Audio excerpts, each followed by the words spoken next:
All right, good afternoon, everybody. Everybody hear me okay in the back? We're going to be team talking today. Dr. Tom LaDuke is here with me. He's a co-PI on this project.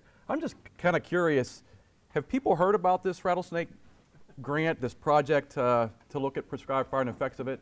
Any people raise your hands if you've heard about it? Some of you, and I know I've talked to some of you and you've dealt with our staff. So there's a little bit of knowledge about it.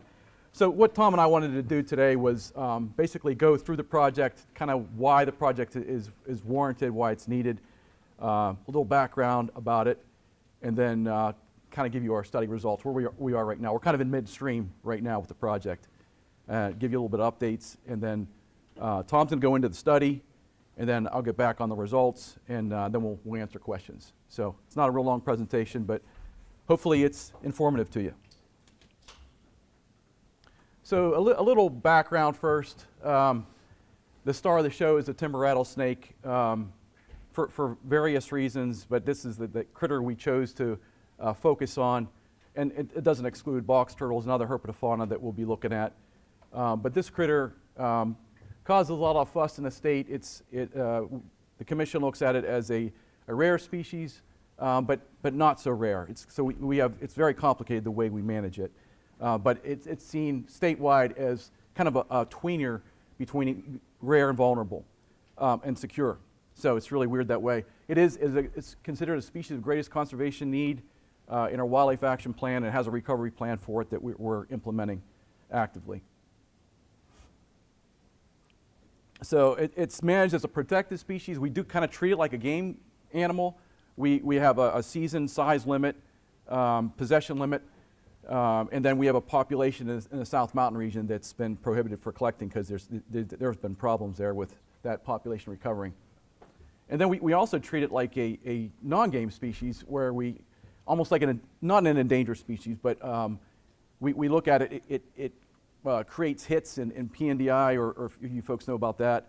And that really is getting us to where we are today, trying to figure out the timing and what's important to have fire, but also and do fire management and do rattlesnake management too. And there's a recovery plan for this species. So we do active management and proactive management, reactive management with this species. And I want to go in a lot of detail here, but these are some of the things that the commission does to manage the animal. We have a venomous snake hunting program. We track the organized hunts, and that's the old hunts that used to be bounties in the day, but now they're educational events. We have an active population monitoring program, and that bullet there about looking at development projects, including fire and everything else that you do to do a PNDI review. We review all those projects, and there's lots of them. And then we're doing this active recovery for the species. So the distribution of the snake is pretty big. So yeah, that left picture is really that generalized distribution, but it's based on real data on gestating females or locations where you have overwintering dens have been confirmed. And then we put some home range buffers on it, and voila, you get a big map. And that map covers 51 counties of our 67. So lots of rattlesnake occupation. That's one of the reasons it's not on our T&E list. It's fairly widespread. We probably have one of the larger populations in the Northeast, and many would argue the largest population. A lot of it is because of all the state and public land. And this animal lives in mostly high elevations. We've done some work on just looking at where you find them. If you're above like 1,500 feet in Pennsylvania, there's a pretty good chance and you're in a remote on a ridge or something, there's a pretty good chance you're going to have rattlesnakes there. It's not always true, but they go down. I think our lowest sites are like 900 feet. So that's one quick, just stratified look we've looked at for occupation and elevation. But the animals have a huge home range for a reptile. Tom, if I'm missing anything, feel free. Yeah, thanks. But a very large home range for the timber rattlesnake. Males can move as far as 6 miles. I think there's some other telemetry data that's even shown further than that, but that's become more typical. As we do more telemetry on these animals, we're learning more about them and how far they move. It's pretty impressive and that's from like the den location overwing location where they would move and then come back. So they have this big circular pattern that they do. And then one of the issues that we want to address is this vulnerability they have during spring emergence. So during spring emergence, you have, it's cold. Nighttime temperatures can still get into freezing, and these animals can persist in freezing. They have a little bit of glycerol in their blood. They can survive it lightly, over short periods of time. But there's leaf off, and the animals are starting to merge now. We're talking about mid-April to May, and it really varies depending on where you are, latitude in the state. Northern part of the state, it's later, and then earlier in the southern part of the state, like in Cumberland County. Varies where you are in the state. But that's the general window, that month period.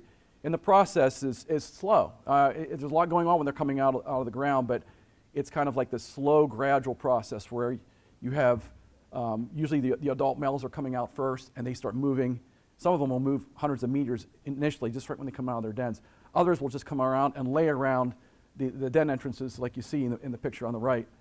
If you look closely, there's by the cracks of the rocks there, you can see snakes kind of hanging out there. This is common in the spring. There's this gradual outflow, again, during that like a 2 to 3 week period, or some even animals will go down back into the den if you have really cold evenings and such, but for the most part, once they're out, they stay out. And then they start moving towards the basking locations, and they're foraging.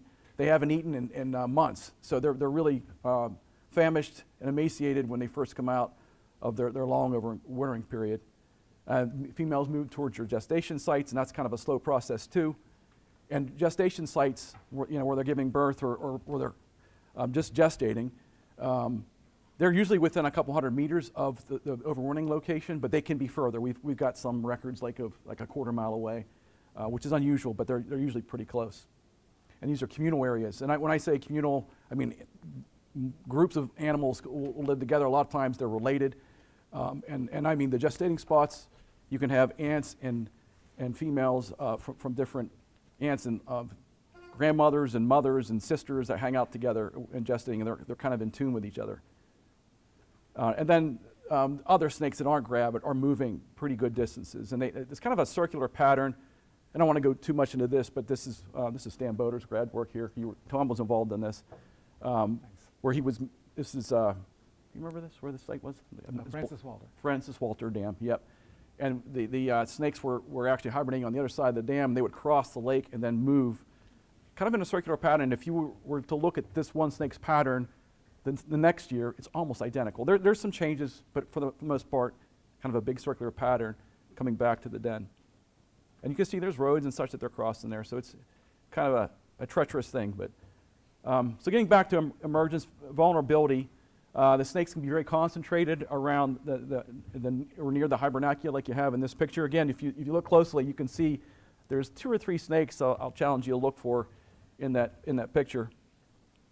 And when there's cooler temperatures, again, these are poikilotherms or ectotherms. They need the sun to warm up. So we're on south-facing slopes for the most part. They're waiting for the sun to come out. So in the mornings they may be hidden or leaning up against a rock, hoping to absorb some heat, and then they'll throw a tail out or something to try to get warm throughout the day. But they're very cold, so it's 40 degrees, they're 40 degrees, and they're not moving much.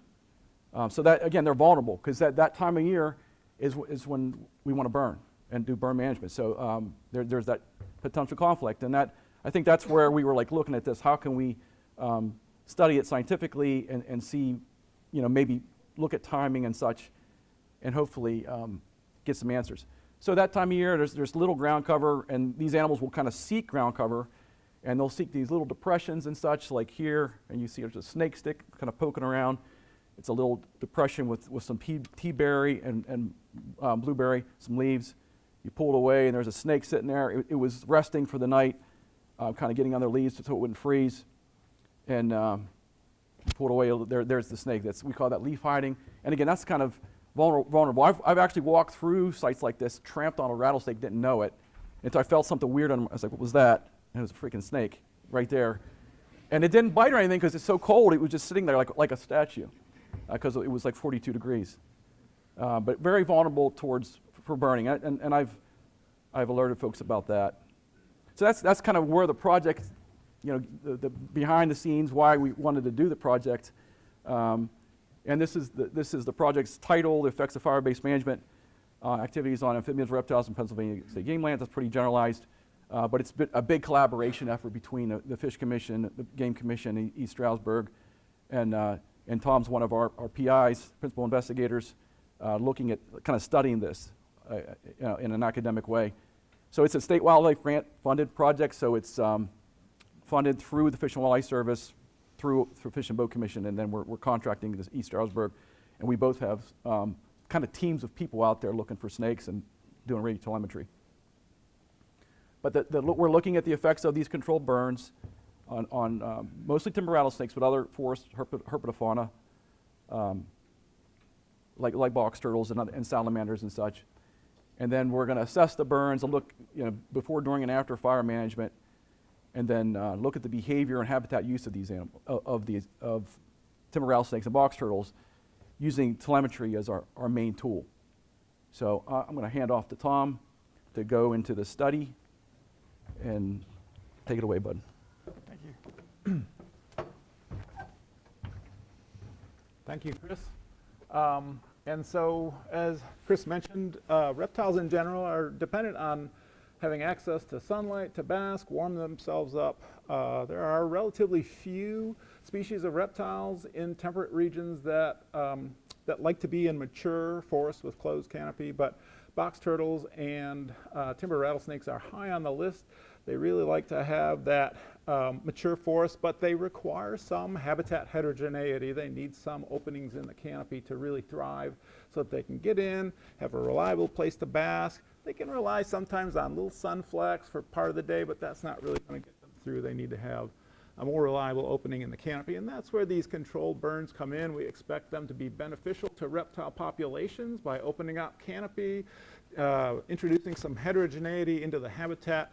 And so our question really is, what's the balance between the danger to individual reptiles of having a burn come through when they're vulnerable versus having habitat opened up that could result in increasing populations because they have more places to bask, more places to gestate, and better nesting sites. And so that's really what we're getting at with this study. Our main questions are, so what are the responses of these animals to having a fire in place when they're out there and active in the habitat? We would like to look at how the habitat is changed and what are the benefits to the animals, and then how does that affect populations after the burn. So we're using radiotelemetry to follow these animals, and then we are looking at their behavior for up to 2 seasons after a burn, right? The telemetry involves, in the case of snakes, there aren't any convenient places on a snake's body to put a transmitter on the outside where it's not going to interfere with the snake's movement. So they have to be inserted into the snake surgically. We literally open them up, put a transmitter into their belly cavity, and then thread an antenna under the skin, and then sew it up and release the animal into the habitat. And so you can see the transmitter here is as small as we can get it. The antenna is long, and it's, again, threaded under the skin. We use a Yagi antenna, right, and a receiver to follow the animals, to home in on their locations. In the case of the timber rattlesnake, they have to be anesthetized for this process, and there's a whole procedure that was actually worked out by some scientists in Pennsylvania, and so this is a well-established technique. We would like to use it to follow these animals and see how they're responding to burns. You can see some people from Fish and Boat Commission here tracking snakes. Can I just make a comment, Tom? Yes. Yeah, it's just radio tracking. It's not the most efficient way to study animals, but it's really powerful in the information that you glean from it. It's very time intensive to go out, because you have to go out and collect the animals. You have to know where they are first. So we were looking at data, like what data do we have, where high concentrations of snakes, where are the fires going to be, and then send people out, teams out looking for snakes. You have to have so many snakes. They have to be a certain size, because the transmitter weighs, you don't want to hurt the animal, so it's a certain percentage of its body weight. So we're rejecting a lot of snakes. So you'll see when we show you some of the summary data we have with snakes and how many we have, it's a lot more reduced than we'd like it to be, but the effort is huge just to do one animal bring it in, do the surgery. We try to get it back out within 48 hours usually. If it's really bad weather or something, we may hold it in the lab a couple days, but typically we try to get them out right away. And our success rate with surgeries and that has been really good. Very high, yeah. Some of you folks know Josh Brown of Fish and Boat. He's our surgeon, and Tom's done some, and you have you have a veterinarian. Yes. Mm-hmm. So very intensive process, and then you have to handling them in the lab, then you're releasing them. So it's intensive, very intensive. It's a high effort process for sure. Yeah. And as Chris mentioned, we have 3 teams. We have a team working in the east, so in areas that are accessible to us at East Stroudsburg University. And this includes students. I've had 8 graduate students so far working on the project, especially helping out in the field and various aspects of the process that they're studying and using as part of their master's theses in many cases. Chris has the Fish and Boat Commission in central Pennsylvania, here around State College, areas that are within access there. And then we have one group that's all the way out in the west, near the Allegheny National Forest. All of these projects are taking place on state game lands, right? And so what we need is state game lands that have timber rattlesnakes and or box turtles, preferably both, but mostly we are finding a lot of places with timbers and not as many with box turtles in the areas that we have access to. This is Audrey. She's one of my graduate students. She just graduated right now. She's out in Guam working with brown tree snakes, the invasive species out there. But she was mostly focused on timber rattlesnake work, and so that was her thesis. In addition to following the animals, we also are looking at changes to the vegetation. So we have transects that we set up where we look at changes to vegetation, looking at what's there before the burn, and then what are the effects of the burn afterwards, and then we're also looking at what's growing in. Vegetation can be critical for all types of animals because vegetation is a food source for animals like box turtles, especially small fruiting shrubs and so forth, blueberries and so on. They rely heavily on those. And for prey animals of timber rattlesnakes. So we're looking at mammals. We also have mammal studies going on simultaneously to look at the effects there of potential food sources. The idea here is to follow these animals for a full season before the burn to establish what their normal activity patterns are, and then allow the burn to happen, and then to go in immediately after the burn to look for any casualties, to see what the effects are on individuals, how many have survived and so forth. And then finally, we would like to see what goes on in the 2 seasons afterwards. How does the population react? Does there appear to be some benefit to the burn, to the animals, to having the burn there, opening up the canopy and giving them more access to basking? And then what happens as the vegetation grows back in and starts to mature. And so the design is here. This is basically a hypothetical state game land. The burn zone is in one part of the game land.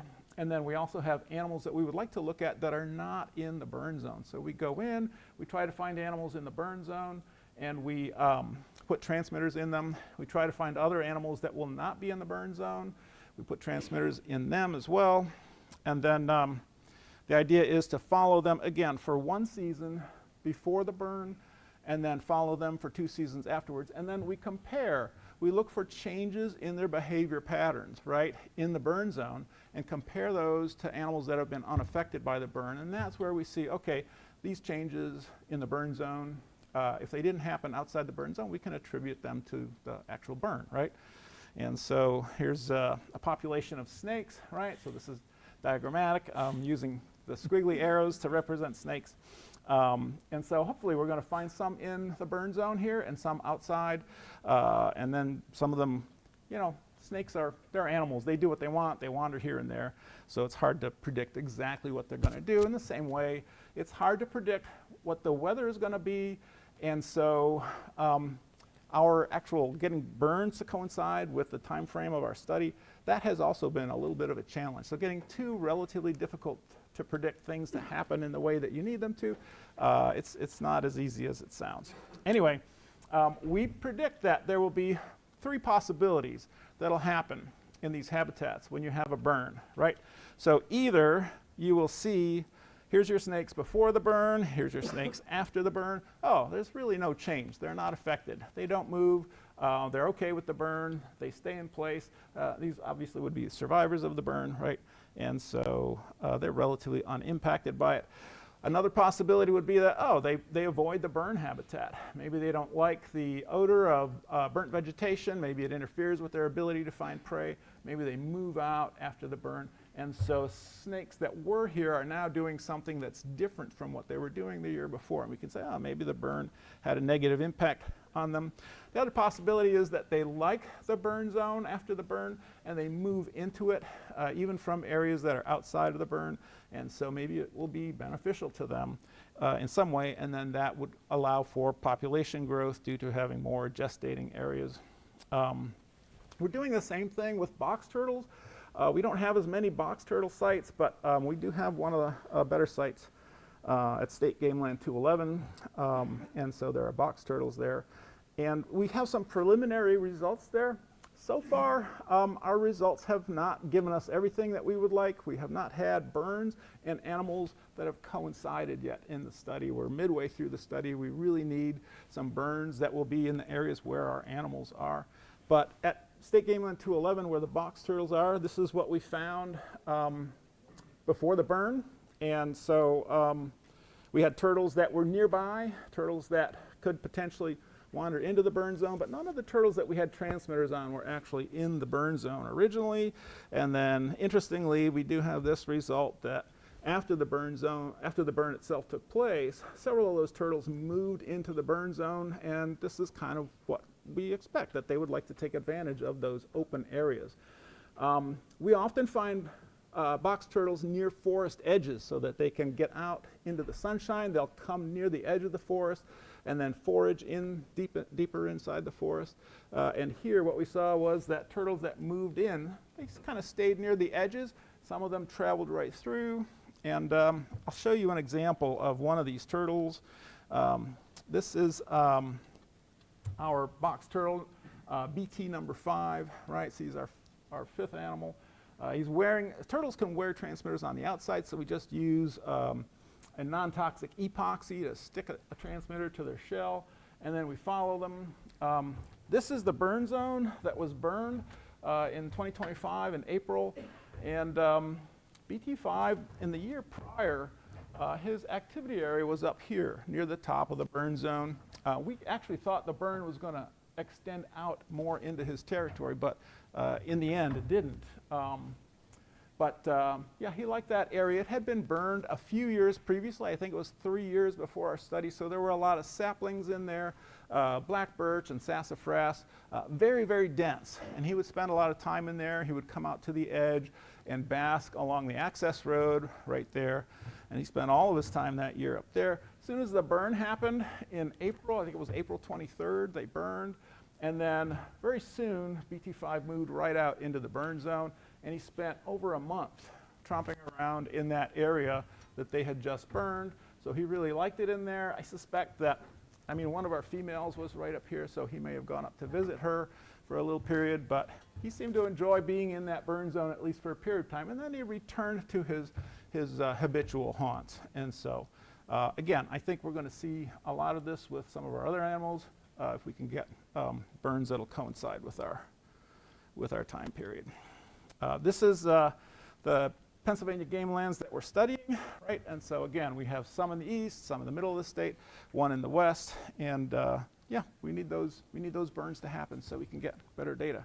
You want to I just wrap up, Chris? Yeah, there's a couple more things. I'll go through a couple more slides here, but yeah, this is the kind of the matrix showing what sites we have. The counties are six game lands, 11 counties, but all the burn areas don't go into all the 11 counties, but there's pretty good area. We want more sites, but it's hard to get that intersection of animals and planned burns. The numbers are meager. We'd like them to be higher, but they're a little bit off our target. We've had 7 mortalities, which around 10%. It's not the greatest, but there were 74 snakes actually had transmitters on them.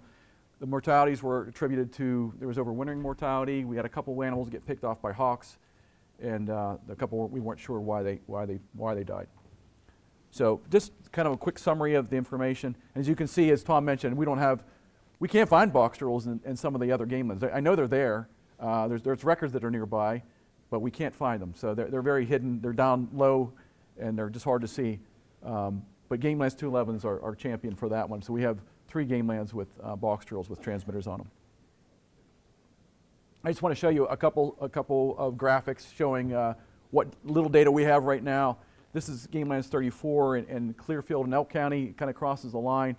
And what you see is the color patterns. The burn units are outlined in yellow or white there. And then you have different colors representing different individual snakes. Notice they radiate out from one point. This site is unique, and the burn area is right, or the den area, the overwintering area is right within the burn unit for all the snakes. So they're all radiating from that. You can see they move out, and then our guys are out. And these are minimum convex polygons, so they're kind of a calculation of area based on all the spots. We're basically, we have our folks out there once or twice a week looking for snakes, and then it amalgamates that information and gives you a polygon. It's kind of crude. And a couple of notes here: when the animals leave the game lands, we quit tracking them because they get into private property issues. Unless we have access, we don't have access. We just let them go.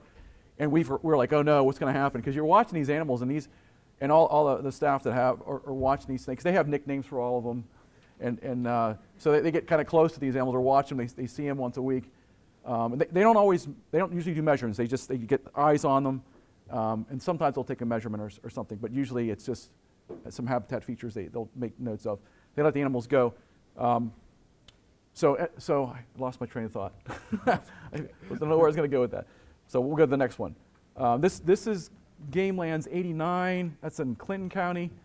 And this one's a little different, where the terrain's a little more rugged, more ridge lines.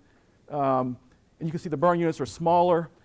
In this case, our hibernacular are outside of the burn areas for almost all of them. We couldn't find snakes in the actual burn units, but they're using the burn units. You can see that there's a lot of usage of them. So that's one of the things we're very interested in, is after there's a burn, what happens with the snake. It's not just during the burn that's important, but after, and how do they use the habitat. So that's what that looks like. And then 100 is up in northern Center County.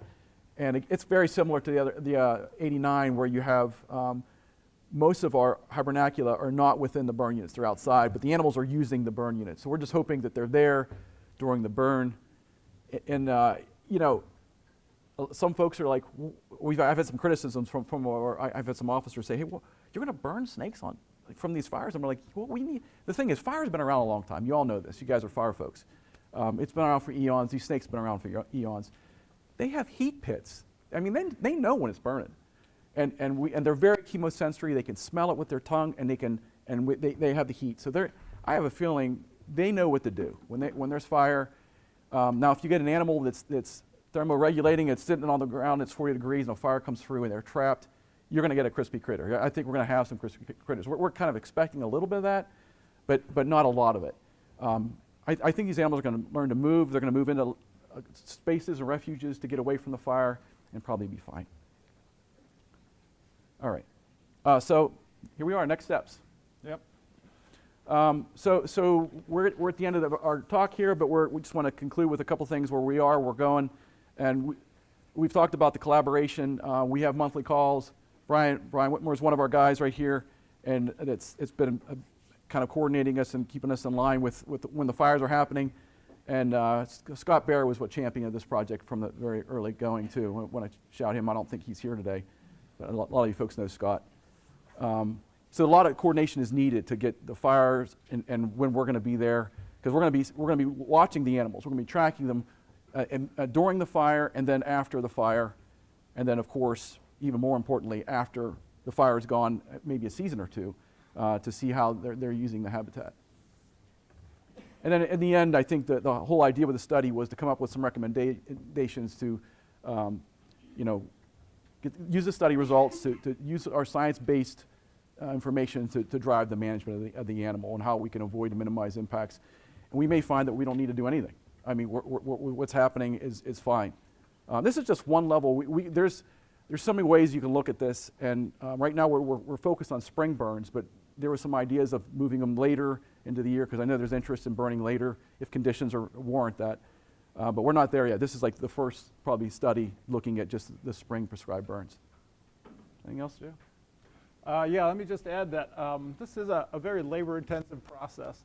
And so we are very reliant on the Game Commission to help us figure out where the burns are going to be and where we should monitor the animals. We've had a couple of seasons where we put in a whole season tracking animals, and then the weather didn't cooperate. We just didn't get a burn there. It's very disappointing, but we do appreciate the efforts of the Game Commission. They've really, really helped us to put this study together, and without them, we'd be lost. So yeah, it's a team effort, and yeah, I would like just to shout out to both Fish and Boat and Game Commission for helping to put this together and hopefully in the end make it a success. We would like to get another year or so of data, and we're hoping for a good coincidence of burns and snakes in some of our game lands at least.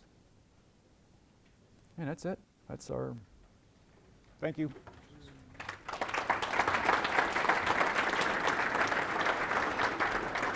We have time for a couple questions? Oh. I'm just curious if you guys expect or if you have noticed any behavioral differences during the burns on populations that have experienced burns before versus populations that haven't really been experiencing burns. Like, is there basically a memory of burning within these snakes? And do they remember what to do? Do they forget? Is there kind of any behavioral differences in that sense? It's difficult to address that since we haven't had a good coincidence of burns with snakes in the burn. But I will say that from what I've seen in the literature, there have been a couple of reports of snakes that are in areas that have been burned repeatedly, that had telemetry equipment in them, where the snake seemed to be alerted when the fire came by, when it came close. They can obviously smell smoke and they can detect the heat. Snakes moved to a stream bank and got up under the bank, so they knew where there was a shelter and they went right to it. They weren't blocked by the flames, so maybe they were just lucky in that way, but they do seem to know what to do. At least a few anecdotal reports indicate that. We did have one of the burns that I attended, there was a turtle in the burn, and I wasn't able to witness it, but one of the people who was working the burn saw the turtle come out of the flames, run right through them, and then out of the burn zone. He said that it seemed like it was injured, like it maybe had a burn on its limbs somewhere. But turtles are very tough, and they can survive. We've seen a lot of turtles that have burned shells that are out there living. They've lost all the scutes, and there's just exposed bone on their shell, but they're okay. They're living. They've healed up. And so if they don't get killed by the burn, they're likely to be able to survive and then take advantage of that burn zone. I have a question about the habitat parameters that are being observed in relation to snakes. And I have two things.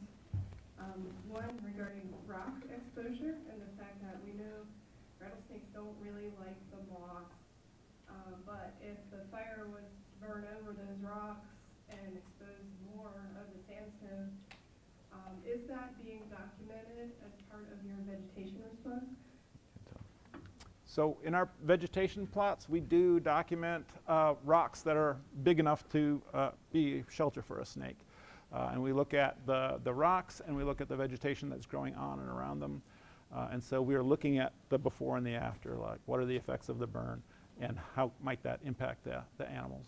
And will that also include the dead material in huckleberry? So they accumulate all this dead stuff that's kind of similar to thatch in the grassland and impedes movement possible for prey species. Is that being measured also? We're looking at the amount, sort of the amount of the surface that is exposed in terms of like leaf litter, what's rock surface, and other things. We also look at actually growth of mushrooms, since box turtles really like to eat mushrooms. So we're looking at all those things and trying to come up with some idea of, what is the balance between benefit and harm that's done by the fire. And so, yeah, we actually survey small reptiles and amphibians that are in our little plots, those little square plots that I showed in addition to the vegetation. And so we're trying to look, get kind of a big picture approach here going. And so, yeah, we're very concerned about what's the immediate impact on the habitat and the surfaces that are there. I will say that the thatch underneath the huckleberry and the blueberry, that the snakes actually seem to like that. We found a number of our snakes coiled up in that material, and then they have this way of kind of shimmering their body to cause leaves to come up over the top of them. And so you'll see them partly buried or sometimes completely buried in that leaf litter underneath the shrubbery. I do have another question here. We are getting requests, if you guys could use the bigger mic. Yep. Oh, Folks yep. in the background will help. Sorry about that.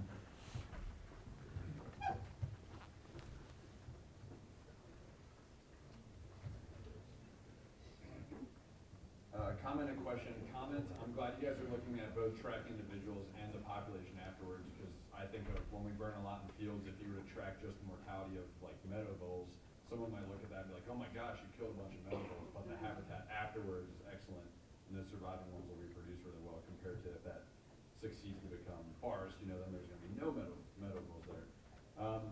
Question sort of past the project here in the future. Any appetite at Fish and Boat to potentially do something related for rough green snakes?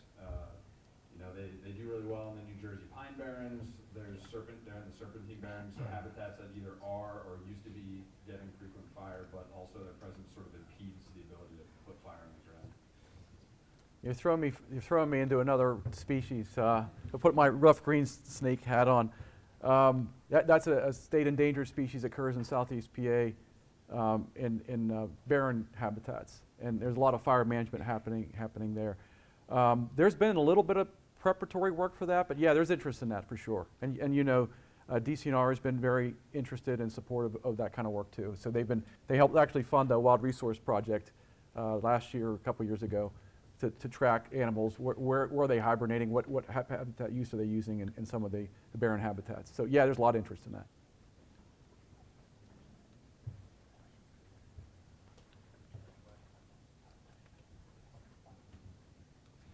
You said the snakes in the northern half of the state emerge earlier in the spring than the southern half, and also said it's weather dependent. Why are they emerging earlier in the north? Oh, no, that's flipped. It should be, the north should be later. Yeah. Did I say that? My apologies if I said that. It's funny, I was practicing, I was going over this, and my son said, Dad, isn't it the other way around? So I did it again. So, damn. My apologies. It doesn't make sense, does it? It makes sense. I mean, think about it. North is, it's colder. Yeah, so yeah, like in Clearfield County, we don't usually go out until May, because we've gone early and seen nothing. And it's cold, and the freezes are deeper, all that. But you go down in South Mountain, they're up really early. Sometimes even early April, like, before April. So very temperature dependent. That was the whole point of that, but thanks for pointing that out. Time for one more question.